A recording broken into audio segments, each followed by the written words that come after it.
아침 주요 뉴스를 깊게 들여다보는 시간입니다. 뉴스 브리핑 플러스. 오늘은 수요일인데요. 새로운 분이 함께 하셨습니다. 미디어 오늘의 노지민 기자 함께하고 오늘 스튜디오에 나와주셨어요. 안녕하세요. 네, 안녕하세요. 네, 처음 뵙겠습니다. 예, 처음 뵙겠습니다. 지금까지 저희와 함께했던 이승원 시사평론가의 빈자리를 대신해 주시게 됐는데요. 평소에 아침에 시사 라디오는 어떤 거 들으셨어요? 아무래도 좀 아침 라디오를 골라 듣는 재미를 좀 즐겼었는데 제가 여기 출연하게 되면서부터는 저를 비롯해서 이제 주변 분들에게 아침엔 시선 집중이다 여러 번 이렇게 주시를 하고 왔습니다. 주지를 하고 왔습니다. 이 솔직하시면서도 또 듣는 사람을 기분 좋게 만들어주는 센스 있는 대답을 해주셨습니다. 자, 첫 번째 소식 들어가 볼까요? 어제 부산에서 산불이 났어요. 불길 좀 잡혔습니까? 네, 소방본부가 현재 진화율이 80% 정도라고 밝혔습니다. 아직 진화가 다 되지는 않은 상황이고요. 네, 어제 오후 3시 18분쯤 부산 해운대 운봉산에서 산불이 발생했는데 밤새 산 정상 쪽으로 번졌습니다. 지금 기장군 철마면까지 좀 번진 상황이라고 하고요.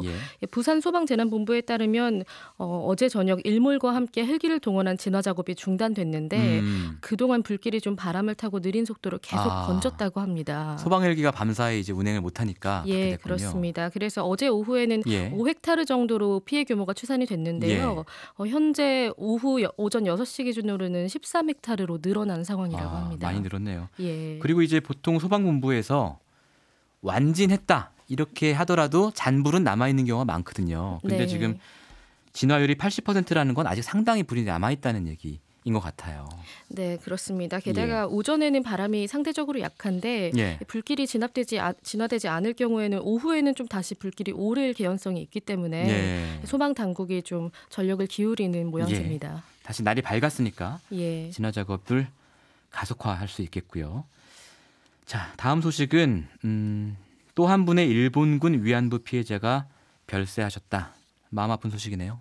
네, 일본군 위안부 피해자 한 분이 지난달 31일 별세한 소식이 뒤늦게 알려졌습니다. 뒤늦게 알려진 거군요. 정의기억연대가 어제 대구에 사시던 97세 일본군 성노예제 피해 할머니 한 분이 3월 31일 일요일 새벽 1시경에 별세했다고 부고를 전했습니다. 유가족의 뜻에 따라서 빈소나 신상은 알리지 않았고요. 위안부 피해자 별세 소식이 벌써 올 들어만 4번째입니다. 지난 1월 28일에는 인권운동가로 활동한 김복동 할머니, 또 다른 피해자 한 분이 같은 날 별세했고요. 지난달 2일에도 광주 전남 지역의 유일한 생존자였던 곽예남 할머니가 별세하셨습니다. 유가족이 빈소나 신상은 알리지 말아달라고 했는데 그 메시지 속에 담긴 어떤 뭐랄까요? 그동안의 고통? 이런 것들이 참 느껴지는 것 같습니다. 피해를 그대로 들여다보기에도 너무 힘든 시간을 보내셨기 때문에 어디 내놓고 말할 수 없는 거죠. 네, 지금 정부에 등록된 위안부 피해자가 240명이었는데 현재까지 219분이 세상을 떠나면서 생존 피해자가 21명으로 줄었습니다. 피해자 21분이요. 모두 85세 이상이고 또 90세를 넘긴 분들도 14명에 이르거든요. 시간이 많지 않은 상황입니다. 그런데도 지금 한일 관계는 최악이기 때문에 당분간 빠른 시간 내에 일본에서 전향적인 조치를 내놓을 가능성은 굉장히 낮은 상황이죠. 그렇습니다. 2015년에도 12월 28일에 피해자 동의 없이 한일 위안부 합의가 이루어져서 또 피해자들에게 상처가 됐고 지난해 11월에는 한국 정부가 일본 정부 출연금으로 화해치유재단을 설치를 했는데 이게 오히려 진정한 사과를 받아내는데 걸림돌이 된 상황이기 때문에 앞으로 정부가 풀어나가야 할 숙제가 많은 상황입니다. 맞습니다. 자, 다음 소식 넘어가 볼까요? 오늘이 4.3 재보궐선거입니다. 국회의원 2명 그리고 기초의원 3명을 뽑는데 이번 선거는 참 선거 전날까지도 논란이 굉장히 많았습니다. 네, 그렇습니다. 지역구 선거는 딱 2곳인데요. 이게 가지고 있는 상징성이라든가 앞으로 전국을 풀어나가는데 열세가 될 거라는 측면 때문에 많은 관심을 받고 있잖아요. 그만큼 공방도 뜨겁습니다. 오세훈 전 서울시장이 고 노회찬 의원을 모욕했다는 논란이 어제까지도 뜨거웠는데요. 앞서 1일에 창원 성산 재보궐선거에 출마한 강기훈 자유한국당 후보 지원 유세 자리에서요. 정의당 후보 유세하는 걸 보니까 노회찬 정신을 자주 얘기하는데 자랑할 바는 못 된다. 돈 받고 스스로 목숨 끊은 분의 정신을 이어받아서 창원시민 대표를 해서 되겠느냐 이렇게 말을 한 겁니다. 이 발언은 좀 너무 멀리 갔네요. 예, 그렇죠. 네. 정의당에서는 당연히 반발을 했습니다. 예. 네, 이정미 대표는 어제 선거대책위원회 회의에서 네. 어제 오세훈 전 서울시장이 이 지지 유세를 하면서 입에 담을 수 없는 말로 노회찬 전 대표를 모욕했다면서 오 전 시장 발언은 묵과할 수 없는 고인과 유족에 대한 명예훼손이자 창원 성산 시민들에 대한 정치적인 테러다. 이렇게 지적을 했습니다. 네, 그 논란도 있지 않습니까? 그 황교안 대표, 자유한국당 대표가 축구장에서 유세한 데서 벌어진 논란이요? 예, 그렇습니다. 경남FC가 불똥을 맞게 됐잖아요. 프로연맹 상벌위가 어제 서울신문로 축구회관 회의실에서 회의를 열어서요. 창원축구센터에서 벌어진 이 황교안 자유한국당 대표와 같은 당 강기훈 후보의 경기장 선거 유세와 관련해서요. 경남 구단에 제재금 2천만 원을 부과하기로 결정을 했습니다. 그래도 승점 10점을 부과할 수 있다. 네. 승점 10점 박탈을 부과할 수 있다. 이런 예측도 있었는데 구단 입장에서는 다행인 일입니다. 그나마 다행이기는 하지만요. 어찌됐든 좀 속상한 일이기는 하죠. 그렇기 때문에 경남FC 측에서 입장을 밝혔는데 사상 초유의 징계 사태로 경제적 손실은 물론이고 팀의 명예가 실추될 위기라면서 한국당이 경제적 손실에 대해서 책임 있는 조치를 하지 않으면 법적 대응을 하겠다. 이렇게 밝혔습니다. 네, 알겠습니다. 어쨌든 이런 논란을 뒤로 하고 결국 오늘이 투표 날입니다. 투표 시간은 오후 8시까지고요. 당락은 아마 밤늦게 나오겠죠. 자, 다음은 청와대로 가볼까요? 청와대에서는 인사청문 보고서가 채택되지 않은 장관 후보자들에 대해서 사실상 임명수순에 돌입했다. 이런 보도가 나오고 있어요. 네, 문재인 정부 2기 내각 후보자가 7명이었잖아요. 이 중에 2명은 낙마했고 2명은 오늘로 임기가 시작될 전망입니다. 청와대가 어제 나머지 3명, 박영선 중소기업벤처부, 김현철 통일부, 진영 행정안전부 장관 후보자 인사청문 보고서를 오는 7일까지 보내달라고 국회에 다시 요청했습니다. 인사청문회 법에 따라서 보면 국회가 새 정부 요청을 했음에도 받아들이지 않을 경우에 대통령이 임명을 진행할 수 있죠. 그렇죠. 그렇기 때문에 사실상 임명 수순에 돌입했다 이렇게 보고 있는 겁니다. 임명을 한다면 날짜는 언제쯤이 되겠습니까?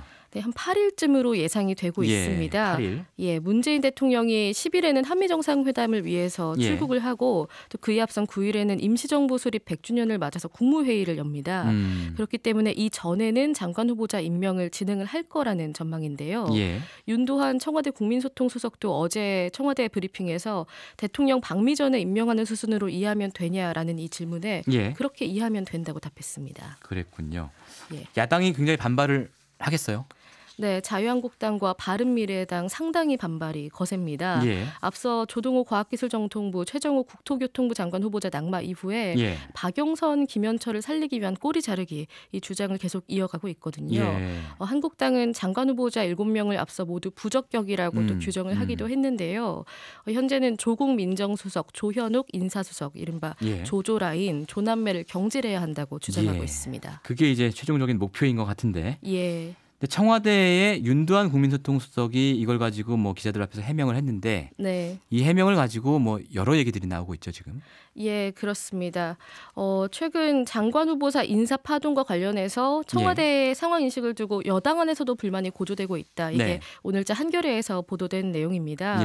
특히 최정우 국토교통부, 조동호 과학기술정보통신부 장관 후보자 낙마를 두고 윤두한 청와대 국민소통수석이 부족한 점은 있었지만 검증 과정에는 특별히 문제가 없었다.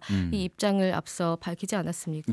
이를 두고 국민을 이해시켜야 되는데 본인이 이해한 걸 국민에게 설명하고 있다는 쓴소리가 나온다.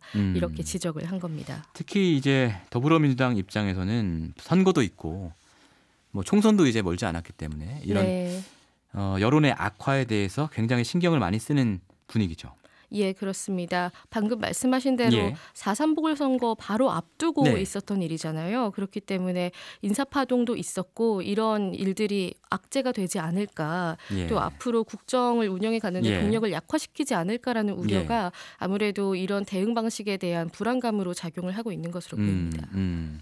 특히 이제 윤두한 수석이 뭐 외국에서 외제차 좀 탄 게 뭐가 문제냐 네. 이런 발언들이 약간 여론 악화에 불을 지르지 않았나 이런 생각도 좀 들거든요. 예. 그런데 이런 논란이 불거진 부분에 대해서 대응하는 방식에도 또 상당히 관심이 집중되고 있는데요. 어제 청와대 브리핑 자리에서도 기자들과 질의 시간을 가졌는데 이 자리에서 한 기자가 윤 수석이 외국에서 외제차 사용한 게 뭐가 문제냐 문제 없는 것처럼 얘기를 했는데 이게 본인 개인의 견해인지 청와대 전반의 기류인지 물었다고 합니다. 근데 이 자리에서 윤 수석이 3천만 원이 안 되고 차량 가액에서 큰 문제는 없는 걸로 검증팀에서 판단을 했다. 또 그 차량이 외제차라고 하는데 외국에 있으니까 당연히 외제차를 탔지 않겠냐. 또 미국에서 벤츠 포르쉐 3천만 원짜리 타는 게 문제였을까라면서 본인 발언을 다시 한번 복귀하면서요. 기사를 쓴 것과 본인이 말한 것은 차이가 있다. 이렇게 반박을 했습니다. 알겠습니다. 자, 다음 소식 넘어가 볼까요? 이른바 김학의 사건 관련해서 새로운 의혹이 제기됐습니다. 뭐 사실은 의혹이 아니라 경찰청장 발언이기 때문에 거의 사실인 것 같은데 박근혜 정부 시절에 수사 외압이 있었다라고 경찰청장이 인정을 해버렸어요.